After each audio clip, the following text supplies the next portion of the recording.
Yo les amis, j'espère que vous allez tous très bien. Très content de vous retrouver dans cette vidéo. On débrief Croatie-Brésil. On a encore eu droit à un match de dingue car la Croatie élimine le Brésil au terme des séances de tir au but et se qualifie pour les demi-finales de la Coupe du Monde pour la deuxième fois consécutive. La Croatie, c'est l'outsider confirmé de cette Coupe du Monde. Comment la bande à Modric a-t-elle réussi alors cet exploit? Premièrement, je dirais que la Croatie a fait une première mi-temps correcte. La Croatie a maîtrisé le collectif du Brésil. On a senti que Tadić et ses hommes ont bien étudié ce Brésil. Et aussi, avec la qualité des joueurs croates, ça a facilité la maîtrise du ballon. Ils ont bien fait tourner la balle avec Modric, Kovacic et Brozovic. Comme j'ai dit dans ma preview, il ne fallait pas que ces trois hommes jouent à la baballe. Mais alors que sur cette première mi-temps, ils l'ont fait. Ils ont donné le tempo et Juranovic aussi, le latéral droit croate, a fait aussi sa première mi-temps en contenant Vinicius défensivement avec l'aide de Pasalic et en exploitant le côté gauche brésilien car Vinicius n'a pas fait beaucoup d'efforts défensifs pour couvrir Danilo sur son côté. Du coup, Pasalic et Juranovic ont mis Danilo dans le dur sur ce premier acte et sans être dangereux, ils ont juste imprimé leur rythme pour que les Neymar, Vinicius, Rafinha et Richarlison ne fassent pas leur spectacle. Et cette maîtrise croate aussi a été marquée par une possession de balle plus ou moins équilibrée, 49% pour les Croates, 50% pour les Brésiliens. 86% taux de passe réussi pour les Croates, ça prouve qu'ils ont des qualités pour jouer au ballon. Mais le seul truc qui leur manquait dans cette première mi-temps, c'est les occasions franches pour mettre le Brésil en difficulté. Le deuxième point, c'est que la Croatie a continué son plan.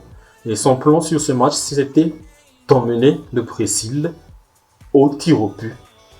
Comme en première période, elle n'a pas cherché à gagner le match, mais juste à maîtriser le Brésil pour les emmener en prolongation.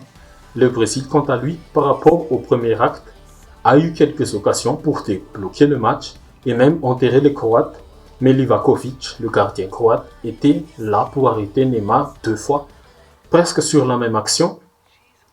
Appel de Neymar dans la profondeur et la bonne passe dans le beau tempo de Richarlison, mais c'est le gardien croate qui prend le dessus.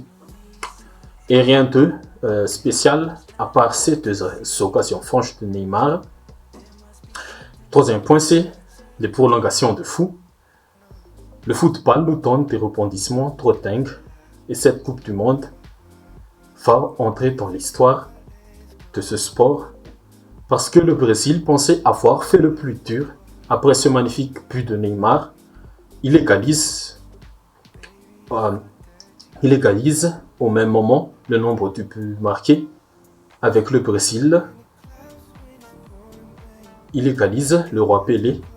Et au départ de l'action, c'était lui. Et à la finition, c'était lui. La solution pour battre Livakovic, c'était de le dribbler. Car Livakovic était encore très performant sur ce match. Mais c'était sans compter sur la Croatie, qui avait toujours en tête son plan de jeu de départ. Et avec son seul tir cadré, il trompe Alisson qui n'a fait presque rien à faire sur ce match. C'est Petkovic qui remet la Croatie dans le match et part pour leur stratégie de départ, les tirs au but. Et c'est dans ces séances de tirs au but que la Croatie, c'est le spécialiste pour le moment de ces séances. Elle a trop l'expérience pour gérer la pression et les émotions. Comme a dit le commentateur sur la chaîne que j'ai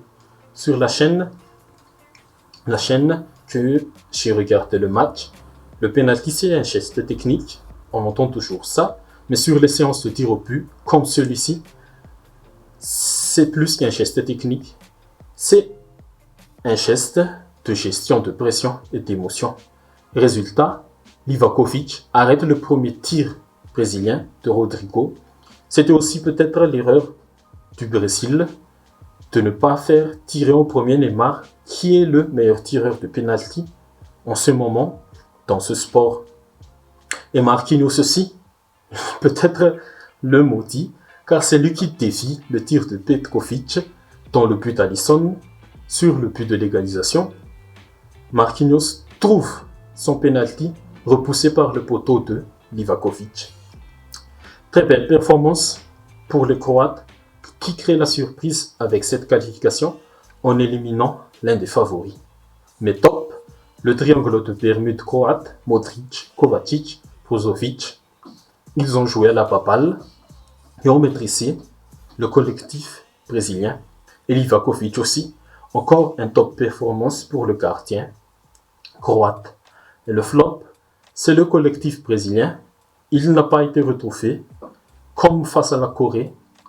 Et le but même de Neymar, c'était un but plus ou moins individuel de la part de l'attaquant brésilien. Et bravo pour la Croatie, vous avez dompté l'ogre brésilien.